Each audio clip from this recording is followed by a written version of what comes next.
The Boondocks does a lot to parody and criticize commercialized ideas of blackness. It's an inherent part of its DNA, rooted back in the comic strip, critiquing the media for how it depicts black people, but also in what those ideas specifically entail. You know, take Riley. Riley's one of the Boondocks' less subtle characters, and while there's a subset of people out there who can't get past his coarse language and sometimes identify with his homophobia, I mean, that's on you. But the Boondocks has a lot to say about commercialization and how it bleeds into our depiction of blackness and even our general ideas of success. Let's talk about it. Who is they? I don't see nobody but you, nigga. I'm telling you, granddad, I know exactly how to handle this. They want to go to war, I'll take them niggas to war. Riley, like Huey, is conceptually founded on a specific era of hip-hop, the political era of the late 80s and the gangster rap of the 90s. These are the two threads defining Huey and Riley: hip-hop. According to Aaron, the Boondocks was always, at its core, a hip-hop strip. Huey's a product of Public Enemy, KRS-One, Brand Nubian and more, whereas Riley's a bit more Tupac, Nas, Jay-Z, you know, that kind of energy. Look, I like both for different reasons. I'm not picking favorites, but Fear of a Black Nation is one of my favorite albums of all time, so Huey's politics are very much influenced by the music Aaron consumed in his upbringing. My political perspectives as a young adult were shaped by hip-hop's political era, which was 1987 to 1992, roughly when I was in junior high and high school. We had Public Enemy, KRS-One, X-Clan, Brand Nubian, and all these overtly political groups. It was more than that. It was actual black nationalism. It was radical socialism. There was no black leadership supplying these political ideals to the next generation. And what very few people there were, a lot of us, particularly those who grew up in the suburbs, discovered that through hip-hop. It's why Haru Otomo was a DJ. It's why Caesar was originally supposed to be an MC and a hip-hop connoisseur. It's only too bad they didn't. Hip-hop bleeds into the strip, it bleeds into the show, and it's the driving force because of how varied it is and what specifically it tackles. Riley's character, then, is a response to the gangster rap of the 90s. Aaron talks a lot about wanting to parody these things when he thought of the concept in 1993. Everything in hip-hop was street and ghetto and hard. I didn't want to be fake. There's a certain number of black people from the suburbs who really pretend like they're living in the city. It's this notion that you're only truly black if you're from the city and you're poor. He set the Boondocks in a white neighborhood because that's where I came from and that's what I knew. Riley's character is naturally a product of the media he consumes. He's a product of commercialized blackness sold to him by the media. And when you commercialize specific depictions of blackness, it serves a dual purpose. One, when you push a specific image of blackness and it's mostly negative, people are naturally going to have a negative image of black people. There's a lot of white and even non-white people that don't actually have a lot of black friends. So their only idea of blackness comes from the things they consume. And if all you consume is propaganda surrounding how ignorant and needlessly violent our culture is, that's all you're going to think of us. You can't be the proud, noble fighter when every single time someone sees a person that looks like you on television, they're acting like a damn fool. How would they know? How would they know you're not a damn fool? They're gonna talk to you? Yeah, right. 2. The other purpose it serves is annihilating those political perspectives in the first place, or at least focusing them within the framework of the system. All that radical socialism, black nationalist politics, that's dangerous. That's explicitly what the COINTELPRO plan was specifically against. What essence would there be in pushing music that promotes rebellion against the system? You know, to hell with that. It's similar to why the education system doesn't explicitly tell black people about their history, outside the whitewashed liberal pacifism of Martin Luther King. There's no incentive to. Because if you create a generation of black youth uneducated about their history, they're much more likely to remain docile and not rebel against it. In every sense of the word, it's conditioning. Commercial blackness is the way you act, it's the way you speak. But honestly speaking, I think it's a lot more than rampant homophobia and misogyny though. I think it's our perceived ideas of success. You get a peek into this mind frame with characters like Riley and Jazmine. But to understand this point, you need to understand the similarities between Riley and Jazmine and their perception of success. What do you think? I think he just ripped you off. What, you think ponies grow on trees? What kind of question is that? It's a large four-legged mammal. Riley I'll get into a bit more later, but Jazmine and her family specifically tends to be used as a vehicle to facilitate the point regarding black people within the system. Tom Dubois is a play on W.E.B. Du Bois' double consciousness theory, and it bleeds into Jazmine's depiction as well. I think something people tend to misunderstand is before the much more overt ruckus, Tom Dubois was the original Uncle Tom of the series. His hatred of self was a lot more subtle than ruckus, but it's small things like the fact that Dubois is given a French pronunciation, or his obsession with his Eurocentric heritage. All of this bleeding into his inability to help or support Jazmine, dealing with her struggles of accepting her blackness. He's a spineless Democrat who believes with enough peaceful protests and campaigning within the system, things can truly change from the better. And you see, what's interesting is Jazmine reflects this philosophy quite well too. The block is hard as an easy target, but it illustrates perfectly a complete belief in the system at play. You'll never get anywhere in this world without doing a fair day's work for a fair day's pay. Jazmine, Ed's never gonna give you that pony. She completely buys into this idea that if she plays to the system well enough, someday she'll be successful. Just like Tom DuBois believes that if he plays to the system well enough, he can make change. And where does that leave him? Tom is framed for murder and he's held captive by prisoners and abandons the kids. Jazmine ends up getting her labor exploited by Ed Onceler, and even in the fundraiser, when Riley passes her and she reveals she sold $5,000 worth of chocolate, what's she getting? A keychain. Okay. Aw man, you doing that? You don't even get to keep none of the money. When they make the hair care product that gives people long Eurocentric hair, who clings to it? Tom and Jazmine. Their idea of success is whiteness. It's a subconscious battle that many black people go through, but in the words of James Baldwin, whiteness is a metaphor for power. There's this internalized self-hating idea that if you don't have something tied to European heritage, ideas or appearance, you are nothing. Historically, people used to try and buy whiteness just so they could be seen as equal. Irish people were victims of discrimination but assimilated into the label of whiteness as a form of protection. Theodore W. Allen took a decade to produce a book called The Invention of the White Race. The first 2 generations of census data in Virginia observes that there were no people that actually identified as white. The people that we now come to think of as white were defined by other factors, like the region of Europe they came from. He goes on to talk about how ancestors of European Americans started to be defined as white as a response to labor solidarity between African and European Americans in 1696. The Bacon's Rebellion.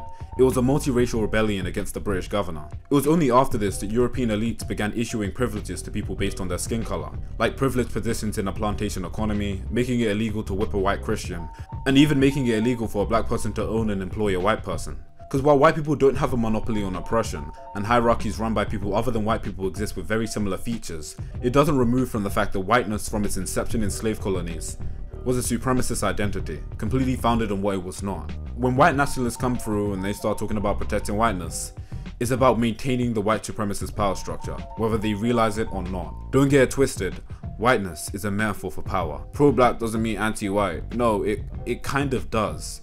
And those that don't recognize that don't have a firm idea of what whiteness historically truly means. Money whitens, therefore poverty darkens. And when you're talking about money, it's really difficult to ignore a character like Riley.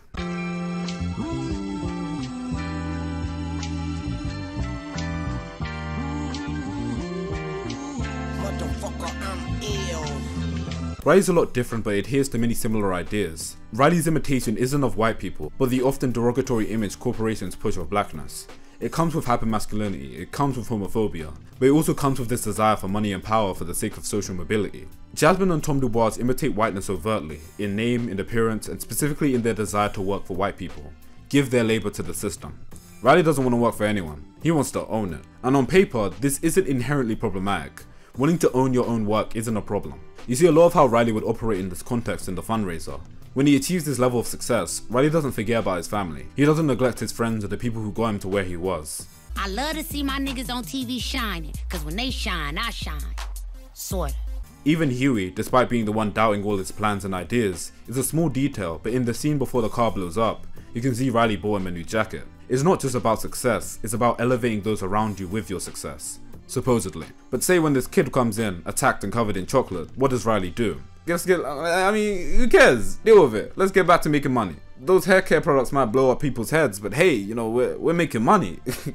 We got money to make. He completely neglects the people working under him and the people that might be exploited as a consequence of his own action. It doesn't matter to him, he's making money. And while Riley isn't seeking whiteness as overtly as characters like Jazmine and Tom DuBois, his pursuit of power quietly does speak to it. Let's compare this to something on a larger scale which the Boondocks has openly criticized, BET. The BET episodes of the Boondocks openly criticize the network for exploiting black people, and thus having a negative impact on their perception of themselves and the perception white people have on them. You expect white television to portray black people a particular way. I guess the anger comes from black television portraying us a particular way. That brings out a different sense of frustration. And I think at the heart of these episodes is that frustration. The BET is an example of how effectively a black capitalist can exploit black people. It's reprehensible because it completely takes advantage of its audience. There's a limited amount of spaces where black people can actively support black people, something with black faces that's genuinely black owned. Hey, well, I mean, that one might not even be true. But the point I'm making by comparing these facets of blackness is how they all seek power through monetary gain in one way, shape or form. For him, the black man, there is only one way out, and it leads into the white world. Whence his constant preoccupation with attracting the attention of the white man, his concern with being powerful like the white man, his determined effort to acquire protective qualities, that is the proportion of being, or having that which enters into the composition of an ego. It is from within that the Negro will seek admittance into the white sanctuary. Ego withdrawal as a successful defense mechanism is impossible for the Negro. He requires a white approval. But I'm essentially communicating that this rationalization of human suffering is often done through this end. It's not as overt, but as long as the people around you and the people you like are happy, then apparently, look, none of that shit matters. Maybe some white people will see it and maintain big-eared opinions about black people. Who cares? It makes money. Maybe some straight people will hear the language and perpetuate the cycle of homophobia. Who cares? People find it entertaining. It sounds powerful in my music. The ways in which we rationalize exploitation and blur the lines between strategy and exploitation is something that's specifically explored quite well with Rollo Goodlove. It's fascinating, but it's something the Boondocks explores quite often. It's more than the music, it's the networks, it's the leaders, it's the media. The exploitation of black people from the white media and the black capitalists who wish to exploit the suffering of black people for profit, seeking nothing but power and profit, imitating their oppressors. Don't get it twisted, whiteness is a metaphor for power. Going back to that previous point, we have to ask, why is blackness so commercialized, even if it's a very specific image? Well, I think it's profitable. You can create some interesting perpetual cycles in doing so. If you sell them violence and crime, then they'll probably end up like Riley and end up in jail. If you sell them false dreams, they'll probably end up like Jazmine, confused and exploited. And as long as the prominent black figures are there to facilitate these narratives, then nothing is going to change. You see, black people are sold a lot of false ideas, and the only thing we have to pay in return is the price. And a lot of the time, the price is all we have to show for it. This weaponization of blackness has been strategically used against us, but it doesn't have to be this way. You see, the only reason it's being used in such a way is because there's so much inherent value in blackness as a concept. By making whiteness the color of oppression, the color that defined people's rights to own human beings, to rape, kill and steal with impunity, white supremacists have paradoxically opened the way for blackness to become the color of freedom, of revolution, and of humanity. This paradoxical idea is perhaps another factor into why black people are pushed into the forefront of pop culture. Because while people are conditioned to seek power, you certainly can't relate to it. And it's through our knowledge of this paradox that we're reminded through the show that we should be responsible with the images we put out and the ideas we sell to people. And that isn't exclusive to any form of media consumption, because as illustrated, blackness is commercialized in music, in food, in news outlets, in networks, in corporations, and much, much more. These profit-driven perceptions of blackness cause us more harm than good, because they aren't framed around honesty, they aren't sincere. If blackness is truly the color of freedom, revolution, and humanity, then the blackest thing you can do is be true to yourself in service of your people. To be real. It's more than your family, it's more than your friends, it's about recognizing the impact you have on a community. And it's harder than you think, but it has to be done because while there's no ethical consumption under capitalism, you can't allow yourself to be consumed by the politics of power and profit. Because you'll not only lose sight of yourself and your own reality, but you'll openly be exploiting the same people you claim to support. And don't be surprised if it comes back to bite you later. So stay true to yourself and stay true to others, because you never know who's watching, and you never know who you can help along the way. Hey, look here, brother. Can you spare some money for a starving African? Hey, you never know when you might need some good karma now. First rule of fundraising, don't give nothing to nobody. Your blackness isn't something to be ashamed of. It isn't a weapon to be used against you. It's a vehicle for sparking change in the lives of others. And whether that's a vehicle to facilitate revolution, financial freedom, or humanity, well, that's for you to decide, not me.